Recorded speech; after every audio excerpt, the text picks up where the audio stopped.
Welcome to the Recycle Podcast, where we discuss everyday issues from a mental health perspective. We are your hosts, Dr. LaFonya Jones, Dr. Rashonda Strickland, and Dr. Nichelle Wall. Now, don't get it twisted. We're not going to be your stereotypical therapist. What we will be is down to earth, informative, a little spicy, and vulnerable. All right, interns, turn up the volume, grab your pen and paper. It's supervision time. As a reminder, this podcast is not meant to take the place of a relationship with a licensed mental health professional.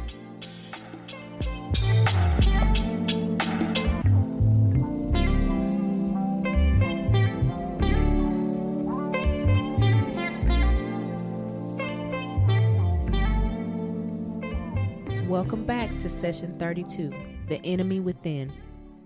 Okay, interns, this session is going to be over self-sabotage. And if you're wondering what that means, it is basically behaviors and thought patterns that hold you back and prevent you from doing what you want to do. It's you destroying or demolishing something. Within you. Within you, yes. Yeah. And so you probably ask yourself, why would I do that? And we all do. Mm-hmm.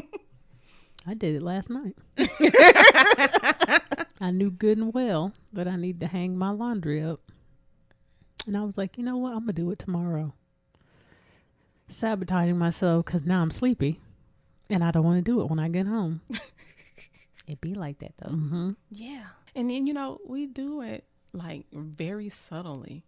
And it's like, why did I do that? Yeah, it don't always have to be something major. I do think people think of self-sabotage as like, I have messed up my entire life. And I mean, that is a level. Yes. The utmost level. But it can be something small, like as simple as, okay, well, I'm going to go eat this oatmeal cream pie when I know I ain't supposed to be eating it. Y'all know I have an issue with food, so I don't, So your example is always going to be related to food. Probably. You know, one of the biggest adult self-sabotagers in history? I'm going to get gas in the morning. Oh, gosh, yes. Yes. It'd be like, well, I ain't got no choice because I do not get gas at night. I don't have time to be shooting people. So I got to get it when it's broad daylight. Yeah, but see, that's the one day that your makeup don't do right, your hair don't do right, you exercised too long, you slept too long, you went to bed late. You need to iron your clothes. Yeah. You forgot to fix your lunch. As long as I got 20 miles, I can get to work. I know exactly how many miles, and that's with traffic. As long as I got 20 miles worth of gas, I can get to work. But see, it's those times you got traffic. I'm saying that's with traffic. That's what I'm saying. It's those times you got traffic and you got to sit in traffic and you got to wait longer than 20 miles. I got a space car, so it shuts itself off when it's been idling too long. Oh, see, that's good. You come got on, one car. them- You come on, one of car. them Elon Musk cars. Them eco-friendly. Okay. I wish I had an Elon Musk car. Come on, Tesla. Okay. Please sponsor. But yeah, I think like as far as mundane everyday stuff, that's probably one of the biggest self-sabotages that I do. I'll do it in the morning. I'll get up early. That one, or when people say, okay, I'm going to start my diet on Monday. No, start your diet today. Because now you about to eat a whole bunch of stuff that now you got to lose that weight too. Yeah, it's too much. It'd be way too much. Yeah. Or, I'm going to tell you one of the things that initially I felt like I was self-sabotaging is when I went natural. Because now I don't have a perm and I can't like just, go freely. Yeah. Like you got to do this. Can, but it's a process. Yeah. You got to do this good old wet and wash. Really? Wash and go. Lord, As you you said wet see- and wash. I was thinking wet and wild. As you see, I don't do it quite often. That's why I have a hairstylist. Okay. Yes. Well, why do y'all think people sabotage? Like, what's the common reason behind it? I think it comes from a bunch of different reasons, but if I had to like pick one, well, I guess let me qualify. Are you talking like major life self-sabotage or like Whatever. little small self-sabotages? Whichever you want to answer. Okay. An overall general answer, I would say because we're not disciplined. I think because we are in the land of air quotes free, we feel like, we can just kind of do whatever we want to do when we want to do it. If we want to procrastinate, we can, we will, and we do. Without repercussion. Mm-hmm. We witnessed that on the 6th. Yeah, Didn't true. quite work out like they thought it was going to work out, but we witnessed that on the 6th. Mm-hmm. Yeah. Yeah, I would say fear of failure is another one. So if I just don't do, then it's easier to, kind of justify in my head because I didn't actually fail at the thing because I didn't do said thing. Mm-hmm. And then the opposite, I would say fear of success. Mm-hmm. Oh, yeah. Because can I maintain it? Mm-hmm. So if I do it, can I continue to perform at that level? Mm-hmm. Yeah, I agree with all of those. I think to a certain degree, it ends up creating some type of self-fulfilling prophecy. Mm-hmm. Oh, for sure. And you ride it without Mm-hmm. without any type of checks and balances, and then you end up with self-sabotage, and you're destructive to yourself. You're destructive to those around you and whatever your game plan was, and then you kind of feel like you can't get past it. Mm-hmm. Yeah. So for the interns that don't know what self-fulfilling prophecy is, do you mind giving a psych 101 lesson today? Sure. So self-fulfilling prophecy is going to be where you think something and then you end up setting yourself up to fulfill that. Like it's literal. This one is literal. So say it could even be like somebody told you these things growing up. So someone always told you that you were never going to amount to nothing. You were never going to be nothing. So then you start to internalize that. You start to think that about yourself. That's what internalize means. And then you start doing things that line up with that till one day you really don't end up being nothing. You have self-sabotaged yourself and created a self-fulfilling prophecy. Mm-hmm. Good job. Gracias. And those behaviors they usually stem from a root issue. Mm-hmm. It can be that you grew up in a neglectful home. It could be you had a addictive parent or parents. Mm-hmm. It could be that you had to step in the place of a parent. Those are the 3 big ones that I can think of. You all. Some type of trauma, Yeah. which all of those are some type of trauma. Mm-hmm. Absolutely. From those roots that we just identified, you can develop behaviors like one of them being procrastination. Mm-hmm. And if you don't know what procrastination is like Dr. Wall said in the beginning, you're delaying something that you need to go ahead and do like right now. Yep. This would be like the person that crams and, studies for the test the night before. Mm-hmm. Or they have a paper due at midnight and they starting on it at literally the 11th hour. Mm-hmm. And see, the thing is, you don't usually notice it until it becomes chronic. Mm-hmm. So like you start flunking out of school and you realize that, I've been procrastinating. I ain't been studying like I should. I've been either waiting until the night before, or I'll, read over it right before the test. Mm-hmm. Mm-hmm. Just getting by. Mm-hmm.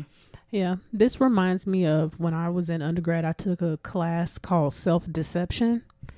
And one of the things that it did talk about was procrastination, which is, just a form of self-sabotage. And in that class, one of the major kind of themes was we self-deceive and we, self-sabotage because, we want to be able to blame external factors Mm-hmm. for why we didn't succeed versus blaming internal drives and, well, it was because my homegirl called me and she needed to talk about her boyfriend and I just had to be there for her. That's why I couldn't study for my test. So it's much easier for us to do that versus saying like, no, I wasn't going to study anyway. And that justification is real. Mm-hmm. Yep. That's why you end up eating all them cookies sometimes. It's Girl Scout season, so I was like, that's, I got to put yourself on a budget. Yeah. Cookies. That's funny. Yeah. Yes. Shout out to the Caramel Delights, aka Samoas. I like those some more. Thin mints in the freezer. Yeah, my mom eats. Well, she can't no more, but she eats those like that. Oh man, it's I nothing like like all of them. I used to be a Girl Scout. I'm not. So- I was a brownie. High five. Were you a Girl Scout? No. No. She's like, no. I was a brownie. I don't like those uniforms. I did all of them. Daisy, Brownie, Junior, Senior. I did all of them. Yeah, I stopped after brownie, but old Girl Scout. Sorry guys, we went on a little tangent. You can Little- tell we like Little cookies. nostalgic moment there. Well, another example of self-sabotage is fear of intimacy, like Dr. Strickland brought up before. You may pick fights without any reason. You withhold expression of affection or even cheat. That fear of commitment. Mm-hmm. And I think that fear of commitment, of course, I'm not going to say everything is always boiled back to trauma, but a lot of things are. And of course, trauma is a very wide umbrella. But I definitely think it kind of speaks to that, that fear of being hurt.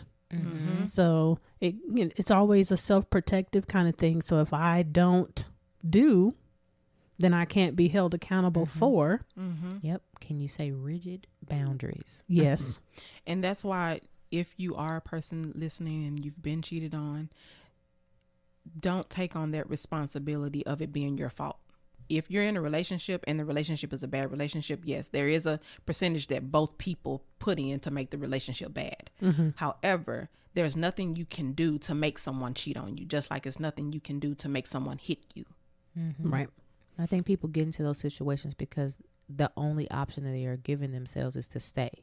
And sometimes there is a reality that says, y'all jokers don't belong together. Oh, God. So Please stop listen to it. that reality. Please listen to that reality. And, another note, when you do find yourself self-sabotaging in relationships, it's important that you realize that this is a self problem, but it ends up affecting those around you. And if you know you can't do it, you can't hack it, then don't do it, or go into it communicating effectively. Say, hey, I got commitment issues. I'm not going to be committing to you. So when that becomes too much for you, you let me know. We can go our separate ways. However, how many people really do that? Right. You be in a Few. relationship with a whole F boy and you didn't know he was a F boy because he playing the part. His representative is who you've been dating. Exactly. So Or so F know- girl. True. Yeah, because they exist too. Yes. So know who you're dating, know why you're dating, and know your end goal. Yeah, is this friends with benefits? Yeah. Is this courtship, where the expectation is to go towards some sort of, exclusive, monogamous relationship? Is the goal marriage? Date with intent. Whatever the intent is. Yes. Because Yes. the intent may not always be to end up at the altar Oh, no. or courthouse, whichever you choose. Yeah, I agree with both of you guys. The intent is just being honest with what the intent is. Yeah. If you just want to have relations with a person, then that's okay. So what? And there are other people out here who want to have relations. Tons. So But know find yourself, somebody. because I know a lot of people, because I counsel in this area, and I had to tell them, you're not cut out for casual. You're not. Right. You over here, you got whole feelings. Whole feelings. Not whole feelings. not just a partial, whole feelings. And this person is over here telling you they just want to, do some things. Yeah, they just want to come through 2:15. That Yes. part. That's Yes. it. That's so funny. My fiance and I we're watching some movie last night. The girl was like waiting on the guy to like call her. She was like waiting by her phone, and like he called her after like 12 o'clock and was like, I want to come and see you and this, that, and the other. I told my fiance, I was like, that wouldn't have never happened with me. You don't come over my house after 12 o'clock. Ain't nothing open but legs after 12 o'clock. And my legs was not getting ready to be open. So that would not have been me. He looked at me. He was like, I know. Well, at least he understood. Mm-hmm. But that character, that is what we talk about, self-sabotage. Like you're putting yourself in a position to possibly be hurt. You're sitting there waiting by the phone with the anticipation and expectation that this person is going to call.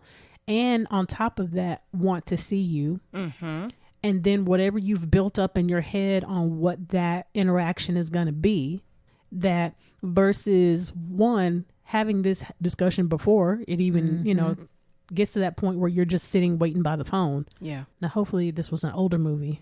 I don't know. It was something on Prime. So Oh, who okay. knows? Because I was like, how many people still got a landline? Well, no, it was a cell phone. Oh, it was a cell phone. Yeah. Okay. I was like, dang, she was really waiting by the phone. Yeah, she was really waiting because you can take your phone everywhere.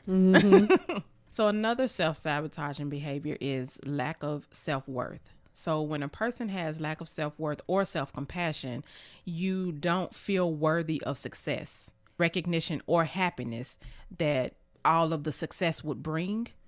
So you don't feel like you're worthy of that. Yeah. I think a lot of people feel that. That kind of speaks to that imposter syndrome. I was going to talk about that one next. But you kind of believe that you're fake. So if I believe that about myself, then I'm gonna do things that kind of don't put me in the limelight, that allow me to stay in the background because I don't even believe in my own skill. That comparison will get you every time. It will. I think comparison is a silent killer to self-esteem, Joy. Joy, mental stability. I think people, at least in this country, have gone so long with it is supposed to be one way. They don't realize that, okay, I can make a different way. And that's what works for me. And that's how I choose to live my life. That's also why you get the amount of hate that we have been seeing, is because too many people is in too many other people's business instead of minding their own. Oh yeah, I'm busy, looking at my book, but at the same time, I'm trying to lean over and see what you reading, what you got. Which that story may not be for you, It's or this may not. not be the season for you to read this book. Yes, Those parts. I think that's probably one of the biggest pieces. Is like, everything's a build up, on the previous. Is the same as you, for some, okay, we're talking about averages here, but you crawl before you walk before you run. And sometimes the person that's already running, that's where they are supposed to be based off what's happening in their life. And you're still at the scooting stage. Not scooting. Or doing the army crawl. You know what I'm saying? Like you haven't gotten to the point where your legs are steady yet so that you can run. But like, like both of you guys were saying, that comparison thing will make you believe you were supposed to be at a specific stage, and that because I'm not there, then I'm doing something wrong. And see, that's how imposters are born, because you think you're supposed to be there because of the expectations that people have put on you. You think in your head that you are not able to be there, but you try to fake it until you make it. That fake it until you make it stuff is not healthy. No. And that's a common thing that we talk about in therapy, is the imposter syndrome and comparison and things like that. And I'm like, who told you that's how your life was supposed to go? And then you have people chasing after whatever that thing is. They get it, then they don't even want it. They don't even like it. And I was like, see, you shouldn't have been minding other people's business. You should have been minding I yours. went and got a master's degree in basket weaving, and Not basket weaving. and I think I'm gonna go back and get my doctorate in neuroscience. Oh, okay. That's well, a whole different yeah. spectrum. How in the world did you get to basket weaving? Right. First of all, you got to go back and get that master's. That's what you got to do. A double master. Because they not gonna take you, sis. Right. Okay. But I hear that a lot about in session individuals that have gone back to school for something, but it's like they're not working in the thing that they went back to school for. And it's like, well, why did you go back to school for that thing from the get-go? If that wasn't a true passion for you, or a real viable career option, why in the world are you even pursuing it at all? See, that's when people are living based on the expectations of other people and trying to put up this perfectionism persona that I can do it, I'm smart enough to do it, which you may be smart enough to do, but that may not be what you want to do. And that's still self-sabotage. I know. Good things can be sabotaged. Oh, for sure. And I was thinking when you said perfectionism, that is a huge self-saboteur. Because we've talked about this in previous sessions before, that perfection doesn't truly exist. So unrealistic. Yeah. It's just anxiety wrapped up in belief. Yeah. When you get to a place in your life when somebody asks you a question and you can be like, I don't know, I don't have enough information one way or the other, you in a good spot then. Because the natural inclination is to come across as if you know it all. I only know what I know. Yeah. And please inform me, because I'm okay with learning. So if you can share your information with me, I can share my information. We got a good dialogue going on. Oh, yeah. So many ways to sabotage. Let me count. Okay. Oh, how I sabotage thee. Let me count the ways. Go ahead, poets. Yeah. Just thinking about all of the different types of ways that, like we've already been talking about and what's to come, that a person can simply get in their own way is mind-boggling, and then on how many different levels it can happen and how subtly and how quickly. It's such an internal unconscious process, because most of the time this is not stuff that people are going to be sitting around thinking, how I'm going to self-sabotage today. Not unless you get a personality disorder. Yeah. Now then, that's a different beast. Yeah. But no one's sitting around thinking, I think I'm going to tell my partner that I have no trust issues, but really have them. I mean, nobody's going to do that, but if you don't sit and really kind of think about your behavior, think about how your behavior affects you, the people around you, and start making some serious change on that, this will become, it will become part of your character.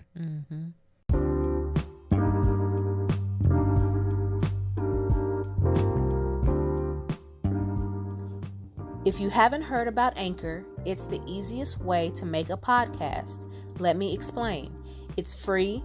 There's certain tools that allow you to record and edit your podcast right from your phone or computer.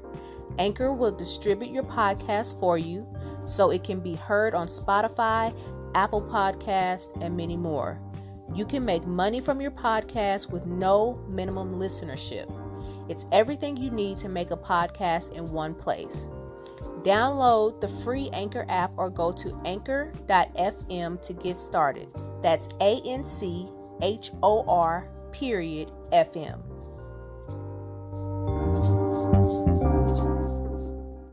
Yeah, because a lot of times people don't even realize they're self-sabotaging.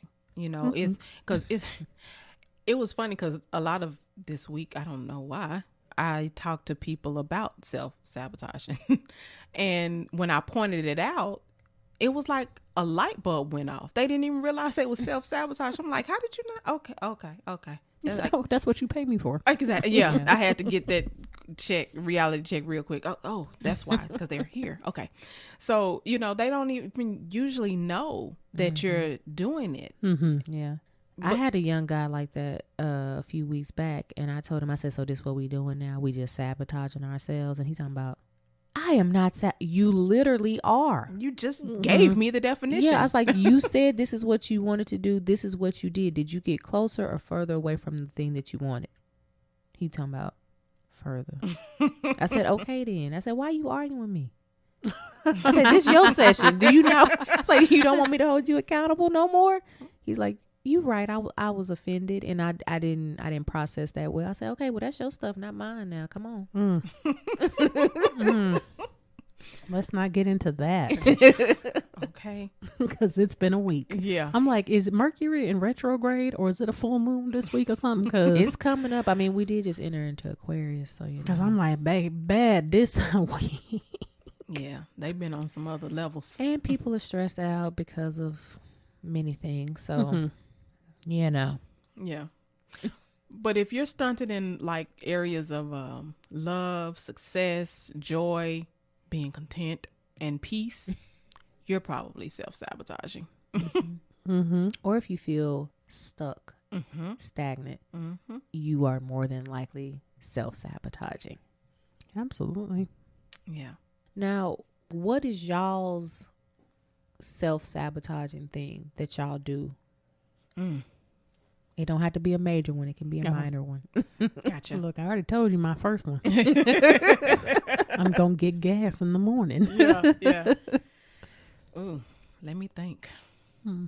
Yeah. Go ahead. Tell us, Dr. Wall, yours so I can think of mine. Well, I'll do one when I was younger. I don't really battle this one anymore, but I am someone who really had to like work through daddy issues.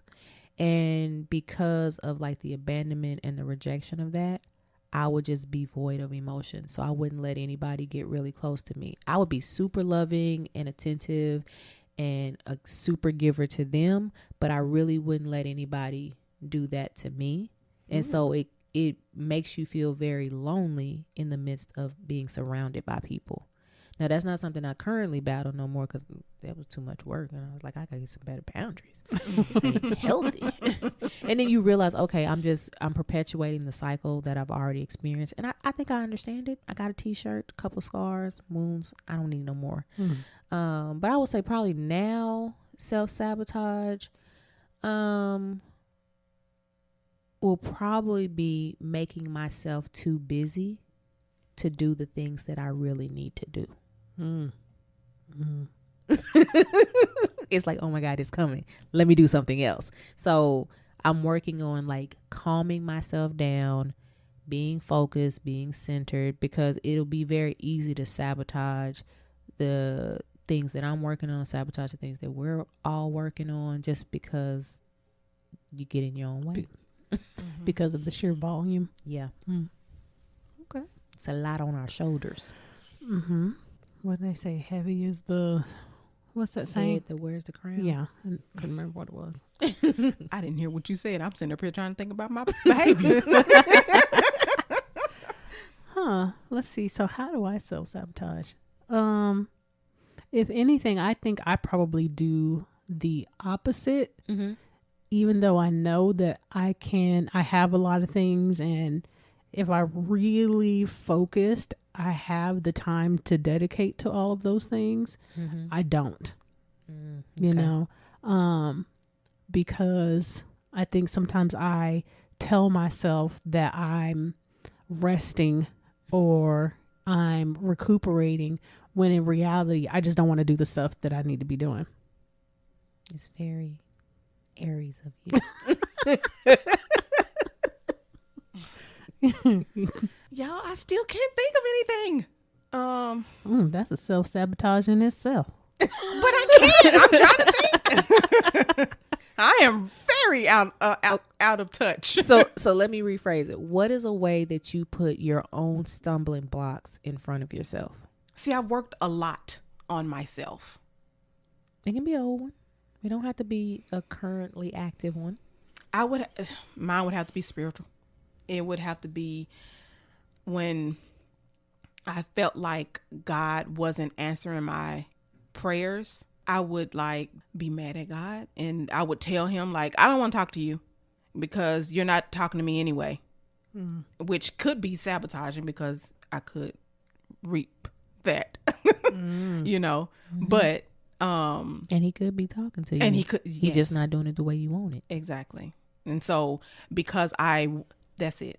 Because I expected him to talk to me or answer it in a certain way, and he may not have, I was not open and or listening for the answer in a different way or a different answer.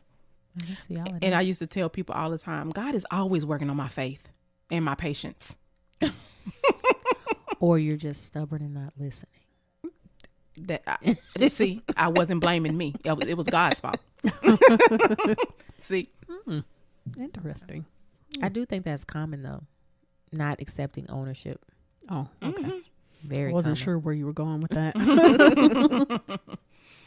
Oh, yeah.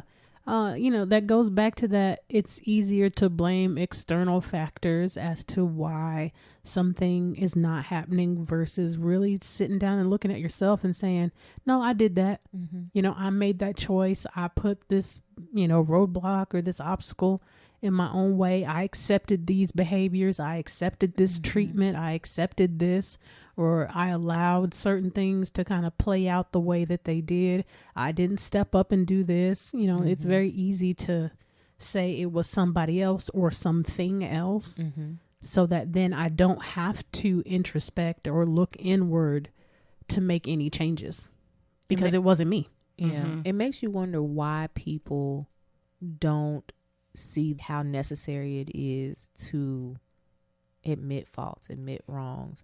Like, what do you think is going to happen to you if you admit it? Like, what are you really losing? I know superficially what we're losing, it's, the prestige of being right all the time. But in reality, like when you sit down and really think about it, what are you missing? What are you losing? Nothing. I feel like what I'm losing when I admit to whatever thing is, I'm losing the heaviness, which is peaceful. I want to lose the heaviness, because I lose that persona of being an imposter. The ego. That ego be riding and our pride. backs. So That's a self-sabotage. Pride. that's why I was telling y'all, like, I've been working on myself a lot, because now please don't hear me say that I do not have self-sabotaging behaviors now and that I didn't have them in the past, because I definitely did. I have paid a lot of attention to me and how me affect other people.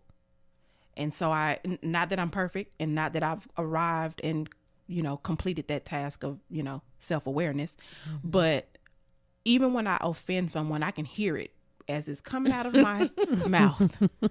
I can definitely hear it now. It used to be that I wasn't able to. I would just be rude to you and just be like, whatever.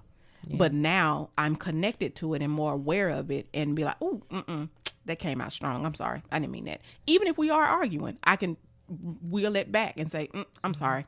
I that was rude. That was unnecessary. But then I do mean this. Yeah. Because, you can still have your moment of raising your voice or doing whatever you're doing. But I think it is important that you not tear down somebody you care about. And that's just, you have to unlearn some things, reprogram yourself. That's necessary. Growth. With that being said, I do think it's important that we give some ways to combat self-sabotage or some strategies. So one of the ones that I found was to prioritize one-time behaviors so that it can reduce your stress over time. If you prioritize, it gives you opportunity to, not do the things that don't need to be done, which is self-sabotaging. Literally. That kind of goes back to that. I remember that Eisenhower square that we talked about a few sessions ago. That would be, if you were going to kind of piggyback that on to what you just said, that would be an option on how to keep things on track so that you delete the stuff that doesn't need to be done. You do the things that need to be done in the moment, and you plan or delegate the stuff, as necessary. Yeah. And I also think that comes with making sure you implement different things in your life, like self-care, time for self-care, time for, studying, time for doing business work and, things like that. Because if you're only working and going home or only going to school and going home, then you're not allowing yourself to have the freedom to enjoy life. So then you do it at the wrong time. I would also say that find whatever tool is appropriate for you. You can't keep all things in your head at all times. So, if you need a digital planner, if you need a calendar system, if you're more, hands-on, so you need a paper and pen so that you can physically write things down. If you need to have a schedule, find whatever tool's going to be best for you. That may be Google alerts on your phone. Hey, I was about to say it, but I know how phones be listening all the time. Hey, Google. If your phone would have turned on, I would have been like, no. You know, something like because I have done this. Set a reminder to put your gym clothes in the trunk when you get home. Yeah. Mm-hmm. You know, Use your resources. Lord, Yes. I don't know why we feel like we got to do everything by ourselves the hard way. Mm-hmm. I don't want to do nothing else hard. right? Right. Right. I'm at the point in my life I need things to be easier. Mm-hmm. Another one that we came up with was to learn to love things incrementally. And that way you're not focused on the big picture all the time. Yeah, make your game plan for the big picture, but then work your sub steps. Mm-hmm. That way you're not overwhelmed. The fear of failure is not coming up because you're not even focusing on the end result. You're focusing on the step that you're currently on right now. Mm-hmm. Yeah. Smart goals. Mm-hmm. Yeah, I've learned about that recently. Mm-hmm. This is the realistic and measurable part. Mm-hmm. Yes. And don't overwhelm yourself. Don't give yourself 5 steps and you already know you're a procrastinator, so you need to do 1 step. Exactly. Mm-hmm. Speaking of procrastinator, also come up with strategies that combat avoidance and procrastination. Like you need to have some go-to things that you just be like, we're not doing that. Mm-hmm. That is so important. Yeah. Because what I'm thinking in there, identify what you dislike, what you enjoy. Because if you don't enjoy something or you feel like it's, oh my God, I got to do, you're not going to want to do it. Your motivation to complete that task or whatever it is going to be super low, and you will just continue to put it off. So find ways to either incorporate things that you do enjoy or just completely switch, that, if you can, switch that whole task for something else and swap it out. Yeah. So an example of that would be if you have made a goal to work out at least 3 times a week. Well, if you're a person that don't like to go to the gym, if you are trying to force yourself to go to the gym, that goal is going to be short-lived.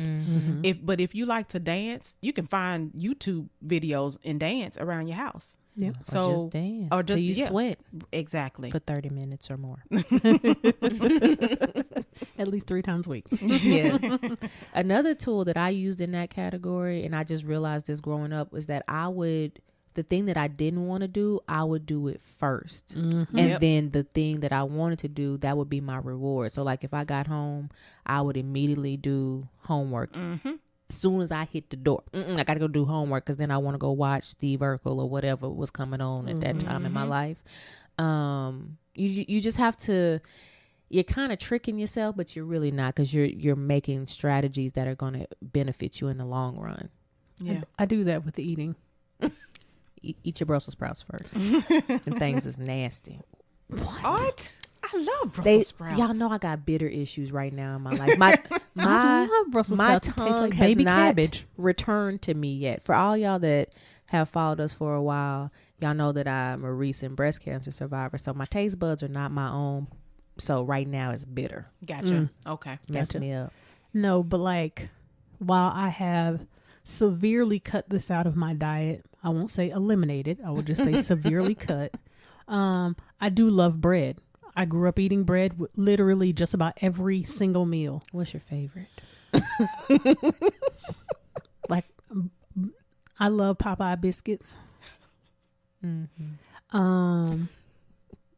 done got her thinking about it now. Now she can't even finish her thought.